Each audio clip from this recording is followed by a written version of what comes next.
एक स्टेट के chief minister आते हैं और वो बोल देते हैं बटेंगे कटेंगे, तुरंत हमने बताया कि ये उत्तर प्रदेश नहीं है, नॉर्थ में ये चलता हो। सगळ्यात मोठं बटेंगे आणि कटेंगेला भगदाड जर या वाक्याला कुठं पडलं असेल तर फडणवीस साहेब तुमच्या स्वकीयांनीच पाडलंय।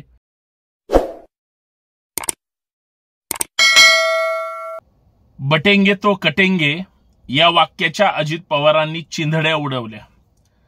बटेंगे तो कटेंगे या वाक्याच्या पंकजा मुंडेंनी सुद्धा चिंधड्या उडवल्या। आणि मला सांगायचंय देवेंद्र फडणवीस साहेबांना, ते योगी उत्तर प्रदेशचे मुख्यमंत्री आहेत, महाराष्ट्रात त्यांच्या राज्यातून पोट भरायला लोक इथं येतात आणि ते आम्हाला शिकवतात की बटेंगे तो कटेंगे। अरे तुमची लोक तुमच्या राज्यात नोकरी विना, रोजगाराविना, विकासाविना वंचित आहेत, त्यांना तुम्ही सेफ ठेवू शकत नाही आणि इकडे बटेंगे आणि कटेंगेच्या गप्पा मारता, कारण सत्तेपासून तुम्ही फार लांब जाणार आहात।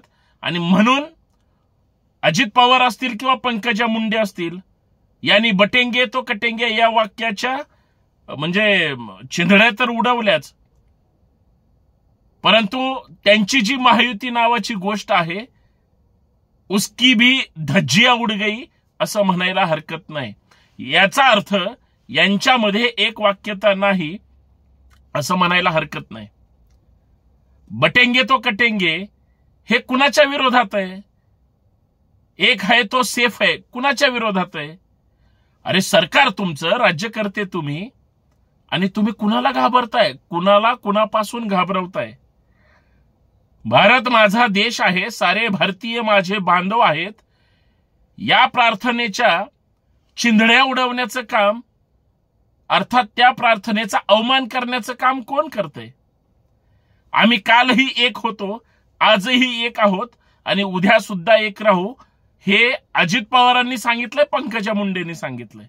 त्याची कारण काय आहेत? अजित पवार काय म्हणाले? हे वाक्य बटेंगे तो कटेंगे आमच्याकडे चालत नाही, आम्ही सगळ्या जाती धर्माची लोक गुण्या गोविंदाने राहतो। जे अजित दादा फडणवीस साहेब तुमचे होऊ शकत नाहीत ते तुमच्या वाक्याचे किंवा महाराष्ट्राचे कसे काय होतील? तीच परिस्थिती पंकजा मुंडेंची सुद्धा आहे। एकाच पक्षात दोन विचारांच्या मतविभागण्या हे कशाचं घोतक आहे? फडणवीस साहेब तुम्हाला याचं उत्तर घ्यावं लागेल, द्यावं लागेल। मित्रांनो, याच मुद्द्यावर चर्चा करायची आहे। सर्वांना सप्रेम जय जिजाऊ। मी संतोष शिंदे, सर्वांना नमस्कार, जय जिजाऊ, जय शिवराय, जय महाराष्ट्र। महाराष्ट्रामध्ये विधानसभेच्या निवडणुकीच्या निमित्तानं विष कालवणे आणि धर्माधर्मात वाद लावणे हा प्रत्येक राज्यकर्त्यांचा स्थायी भाव आहे। काहीतरी बोलून आम्हाला मतं मिळाली पाहिजे या हव्यासापोटी कुठल्याही थराला आणि कुठल्याही टोकाला जाण्याची यांची तयारी असते। महाराष्ट्रात सगळ्यांना माहिती आहे की भाजपची आयडियोलॉजी काय आहे, महायुतीची आयडियोलॉजी काय आहे, त्यांच्या सहयोगी पक्षांची आयडियोलॉजी काय आहे। जे हिंदुत्वाच्या गप्पा मारतात ते मुस्लिम विरोधी असतात आणि जे सर्व धर्म समभावाच्या गप्पा हाणतात ते काही अंशी इकडचे असतात, काही अंशी तिकडचे असतात, सोयीनं राजकारण करतात। जे स्वतःला सो कॉल्ड पुरोगामी समजतात ते सुद्धा सोयीनं पक्ष बदलला की विचारधारा बदलतात, भूमिका बदलतात। उभा महाराष्ट्र जाणतोय, पण आमच्या महाराष्ट्रामध्ये मतांच्या राजकारणासाठी जाती जातीत माणसं विभागली जात आहेत, समाजात विभागणी केली जाते। हे कशाचं घोतक आहे?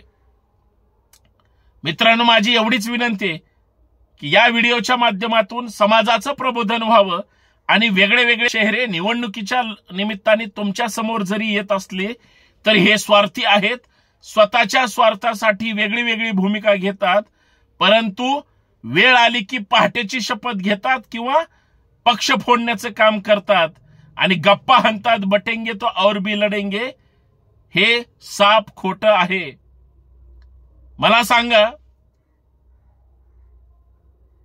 आज तन्मय असेल किंवा चिन्मय असेल, परदेशात जातात, परदेशात गेले, केशव, माधव, सदाशिव वृद्धाश्रमात आहेत आणि ही लोक गप्पा अतिशहाणपणा आपल्याला शिकवतात। बटेंगे तो और भी लड़ेंगे। अरे पहले हम शिक्षित होंगे, शिक्षा लेंगे, खुद के पैरों पर खड़े होंगे और आपकी जो जुमलेबाजी है उसको खड़ा जवाब देंगे आणि मग तुम्हाला सांगता येईल की बटेंगे तो कटेंगे। आणि बटेंगे तो कटेंगे आमच्या इकडचं वाक्य नाहीये, ते तुमच्या यूपी बिहार तिकडं। आमच्या इकडं इतिहास आहे, बचेंगे तो और भी लढेंगे, कारण आमचा इतिहास हा संघर्षाचा आहे, विष कालवण्याचा नाही किंवा विषारी लोकांच्या मतांचा सुद्धा नाही। ठीक आहे, जातीच्या उतरंडी असतील, धर्माच्या वेगळ्या वेगळ्या बाजू असतील, पण भारतीय म्हणून या देशाच्या लोकशाहीसाठी, संवैधानिक मूल्य जपण्यासाठी आम्ही भारताचे लोक म्हणून सगळेच एकत्र आहेत। आज तुम्ही मतांची भीक मागाल हो, आज तुम्ही धर्मांध म्हणून पुढे येणार, सनातनी म्हणून पुढे येणार। 450 म्हणजे किती जातीत विभागलात ह्याला, याच्यापेक्षा 4-4.5 वर्ष तुम्ही हिंदुत्वाचं सांगणार आणि सो कॉल्ड तुमचे आमदार, तुमचे नेते मग सगळ्यांकडे जाऊन मुजरा करणार। तुमचे सरसंघचालक मस्जिदमध्ये जाऊन तिथं आमचा आणि तुमचा डीएनए एक म्हणून सांगणार। बटेंगे आणि कटेंगे कशाच्या गप्पा हाणता? जाऊन विचारा अजित पवारांना, पंकजा मुंडेंना किंवा मोहन भागवतांना। जर तुम्ही डीएनए एकत्र सांगत असाल, बटेंगे आणि कटेंगे वाक्य आमच्या महाराष्ट्रात लागू होत नाही हे सांगत असाल, तर मग तुमची करणी आणि कथनीमध्ये फरक कसं काय? अजित दादा सुद्धा जर बटेंगे आणि कटेंगे वाक्यावर त्यांच्या विरोधात असतील, तुमची विचार सत्तेसाठी जुळले कसे? दादा तुम्ही एकत्र आले कसे? दादानी स्वतःच्या चुलत्याचा पक्ष फोडला, स्वतः विभक्त झाले। बटेंगे आणि कटेंगे तुम्हाला का पटत नाही? मग ते बटेंगे आणि कटेंगे पक्ष फोडताना कळलं नाही, मग बटेंगे आणि कटेंगे विचारधारेशी विसंगत कसं काय असू शकतं? हा पण प्रश्न महाराष्ट्राला माहिती आहे। पंकजाताईंनी सुंदर विश्लेषण केलंय। होय, बटेंगे आणि कटेंगे आमच्यासाठी महत्वाचं नाही, कारण सगळ्या जाती धर्माची लोक एकत्र आली तरच यांना मतदान करतील, तरच ह्या निवडून येतील।